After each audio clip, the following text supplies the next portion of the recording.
Public ಟೈಮ್ಸ್ಗೆ ಸ್ವಾಗತ. ಇದು strike, ಇದು ರೈತರ ಸಂಬಂಧ ಅಲ್ಲದು. ಈಗ 2.5 ವರ್ಷ ಆಯ್ತಲ್ಲಪ್ಪ, ಎಷ್ಟು ಜನರ ಪರವಾಗಿ ಇವನು ಹೋರಾಟ ಮಾಡಿದ, ಎಷ್ಟು ಮಾಧ್ಯಮದಲ್ಲಿ ಕೂತ್ಕೊಂಡ, ಯಾರು ಜನರ ಪರವಾಗಿ ಮಾತಾಡಬೇಕು.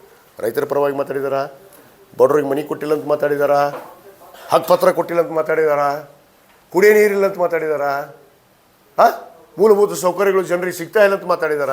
ಇಲ್ಲ, ಬರೀ ಮಾತೈತಿರ ಅಕ್ರಮ ಮರಳುಗಾರಿಕೆ, ಇಸ್ಪೇಟ್ ಕ್ಲಬ್, ಹಂಗೆ ದಾದಾಗಿರಿ ಹಿಂಗೆ ದಾದಾಗಿರಿ. ಅಲ್ರಿ, ಅವ ಯಾವನೋ ಒಬ್ಬ ನಾವು ಮಾಧ್ಯಮದವ್ರಿಗೆ ಎಷ್ಟು ಗೌರವ ಕೊಡ್ತೀವಿ, 4ನೇ ಅಂಗ ಅಂತ ಒಪ್ಪೋ ಜನ ನಾವು ಕಾಂಗ್ರೆಸ್ನವ್ರು. ಏನು ಜರ್ನಲಿಸಮ್ ಬಂದರೆ, ಮಾಧ್ಯಮ ಅಂದರೆ ಅಷ್ಟೊಂದು ಗೌರವ. ಅವನು ಯಾವನೋ ಒಬ್ಬ ಅದಾನ ಇಲ್ಕಲ್ಲ, ಹಪ್ತಾ ವಸೂಲಿ ಮಾಡವ MLA ಏಜೆಂಟ್. ಅವ MLA ಏಜೆಂಟ್. ಅವ್ನ ಅಕೌಂಟ್ ತೆಗೆಸ್ರಿ, ಅವ್ನ ಅಕೌಂಟ್ ನಂಬರ್ ತೆಗೀರಿ ಸಾಕು. ಅವ್ನದು ಸ್ಟೇಟ್ಮೆಂಟ್ ತೊಗೊಳ್ರಿ, ಅಕೌಂಟ್ ಸ್ಟೇಟ್ಮೆಂಟು.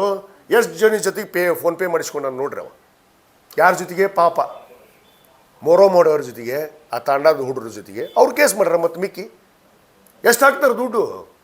ಬರೀ ಹೆದರ್ಸೋದು. ಮಾಧ್ಯಮದಲ್ಲಿ ಬಿಟ್ಬಿಡ್ತೀನಿ, ನಿಮ್ಮದು ಪ್ರಚಾರ ಮಾಡಿಬಿಡ್ತೀನಿ, ನಿಮ್ಮ ಕೇಸ್ ಮಾಡಿಸ್ಬಿಡ್ತೀನಿ.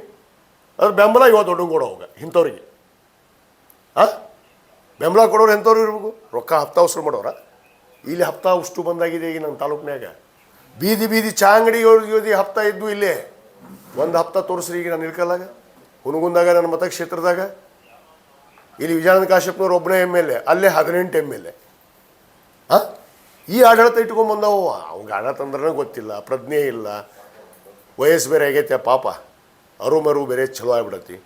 ಕೈ ಸೀದಾ ನಿಂದಿರೋದಿಲ್ಲ, ಕಾಲು ಸೀದಾ ನಿಂದಿರೋದಿಲ್ಲ, ಗೋನು ಸೀದಾ ನಿಂದಿರೋದಿಲ್ಲ. ಇನ್ನೇನು ಮಾಡ್ಬೇಕು ಪಾಪ. ಸುಮ್ಮಾಟ ಯಾವಾರ ಹೇಳಿದ್ದು ಒಂದಿಟ್ಟು ಬಂದು ಒದರುತ್ತಾ, ಹೋಗಿ ಮುಕ್ಕೋದಕ್ಕೆ. ಮತ್ತು ಈ ಮುದುಗಲಿಗೆ ಹೋಗಿ ಹಾಲಿ ವಸ್ತಿ ಅಪ್ಪ ಮಗ ಇಲ್ಕಲಾಗಿರ ಅಂತೇಳ್ರಿ ಫಸ್ಟ್.